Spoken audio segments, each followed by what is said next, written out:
Assalamualaikum warahmatullahi wabarakatuh.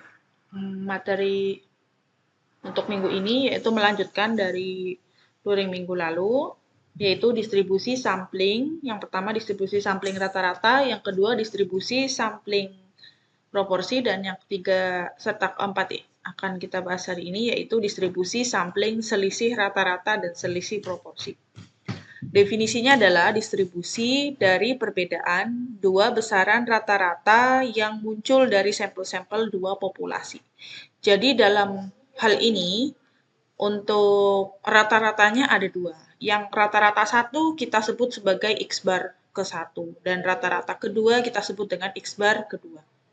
Sehingga untuk rumus Z bakunya adalah ini ya, selisih rata-rata dikurangi rata-rata dari distribusi sampling selisih rata-rata dibagi dengan standar deviasi selisih rata-rata. Seperti yang sudah kita bahas di minggu lalu ya, pada saat di kelas, untuk simbol X bar 1 dikurangi X bar 2 itu artinya menunjukkan dia sedang di dalam distribusi sampling jenis apa.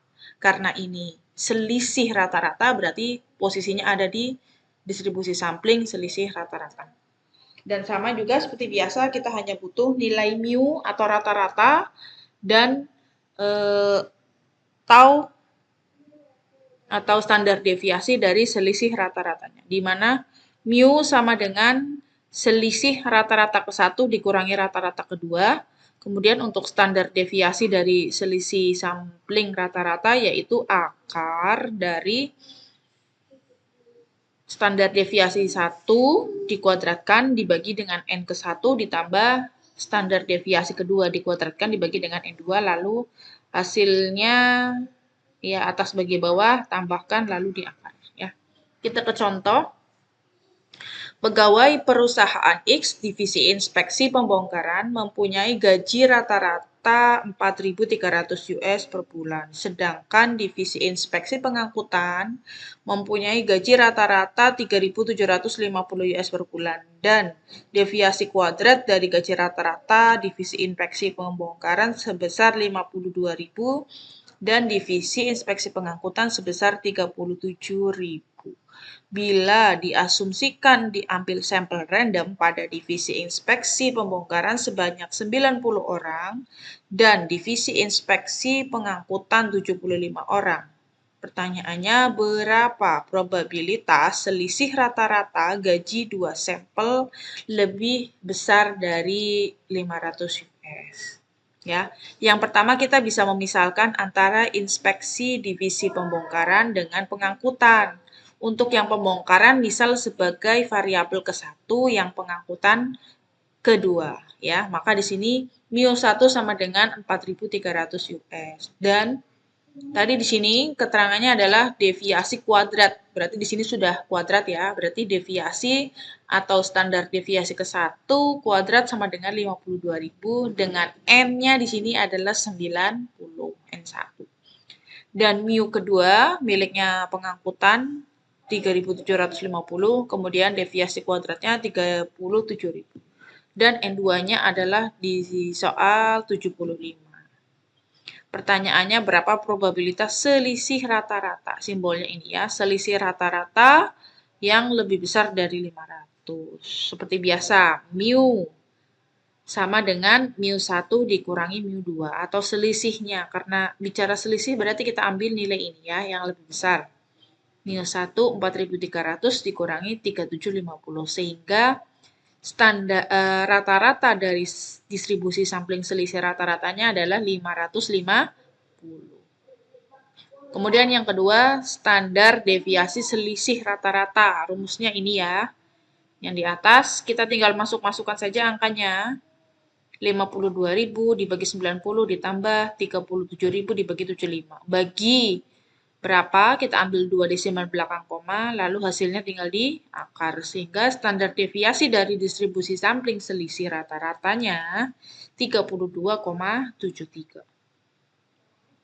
Kemudian masuk ke Z baku. Rumusnya ada di atas ya. Ini selisih rata-rata di sini ambilnya di soal ya. Tadi pertanyaannya lebih dari 500, maka selisihnya ini kita tulis 500. Kemudian dikurangi hasil mu-nya tadi 550, hasil standar deviasinya 32,73 sehingga kurangin atas bagi bawah adalah Z-nya negatif 1,53.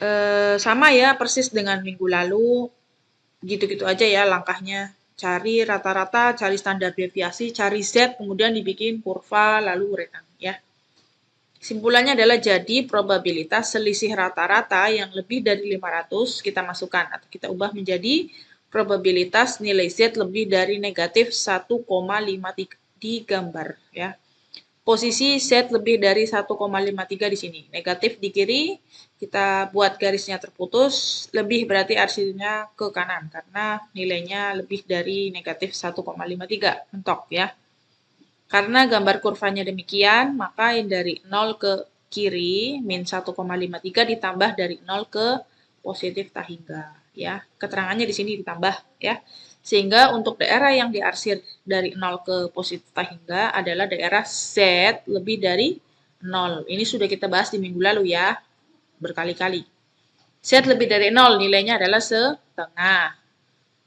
Ini juga sudah saya katakan dari mana, tolong jangan sengaja dilupa-lupain. Anda buka catatan atau ingat-ingat kembali kenapa setengah dari mana. Nanti kalau tanya-tanya terus Anda males mengingat ya. Kemudian Z lebih dari negatif 1,53 dan Z kurang dari 0. Ini di tabel ketemu 0,4370 sehingga ini tambah ini hasilnya adalah 0,9370.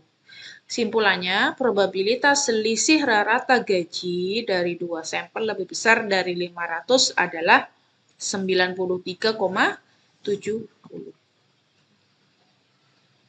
Kemudian distribusi sampling selisih proporsi. Yang terakhir, definisinya adalah distribusi dari perbedaan dua besaran proporsi yang muncul dari sampel dua populasi. Set bakunya ini ya, selisih proporsi, berarti ada dua proporsi. Kemarin proporsi 1 simbolnya adalah X per N. Karena ada dua proporsi, berarti X1 dibagi N1, proporsi satunya X2 dibagi dengan N2. Ya. X min mu dibagi dengan tau. Ya. Pada dasarnya untuk rumus mencari Z itu ya hanya X dikurangi mu dibagi dengan tau. Tinggal X-nya miliknya siapa, mu-nya miliknya siapa, tau-nya miliknya siapa. Seperti itu ya. Kemudian jika nilai P1 dan P2 tidak ada, maka nilai P1 sama dengan P2-nya adalah P, atau rumusnya menjadi X1 ditambah X2 per N1 plus N2. Ya. Keterangan selanjutnya dibaca sendiri. Contoh, Budi dan Tono melakukan sebuah pertandingan pelemparan sekeping uang logam. Titik. Budi akan menang bila memperoleh 8 sisi gambar lebih banyak dari Tono. Jika diasumsikan mereka diberi kesempatan masing-masing untuk melempar uang logam 40 kali, berapa peluang Tono memenangkan pertandingan? Diketahui P1 sama dengan P2 ya. Dari sini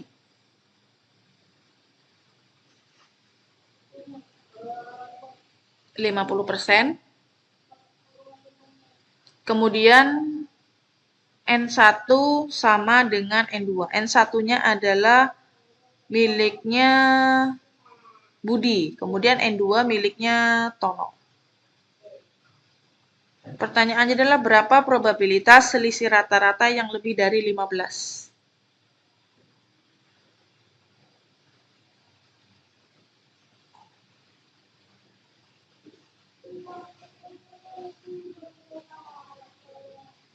Ya, kita cari dulu untuk rata-rata selisih rata-rata selisih proporsi sama dengan P1 dikurangi P2 sama dengan 0,5 dikurangi 0,5 yaitu 0. Kemudian cari standar deviasi selisih proporsinya. Ini kita masukkan rumusnya ya. Ini sudah kita lakukan bersama pada saat luring di kelas.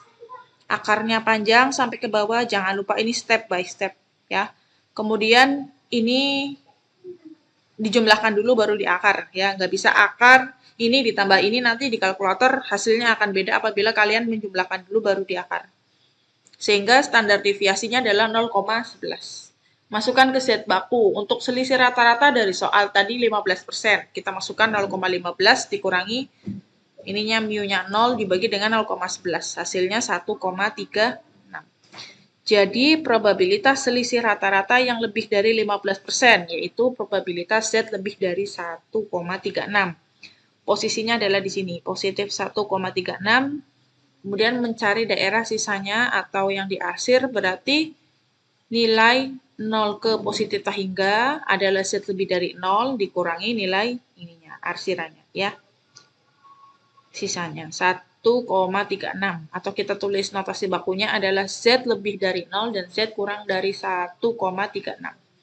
Di tabel ketemu 0,4131 sehingga setengah dikurangi sekian hasilnya 0,0869. Sehingga peluang Tono memenangkan pertandingan adalah 8,69%. Karena peluang Tono kurang dari harapannya adalah tadi 15 dan hasilnya ternyata hanya 8,69, maka Tono tidak disarankan ikut pertandingan.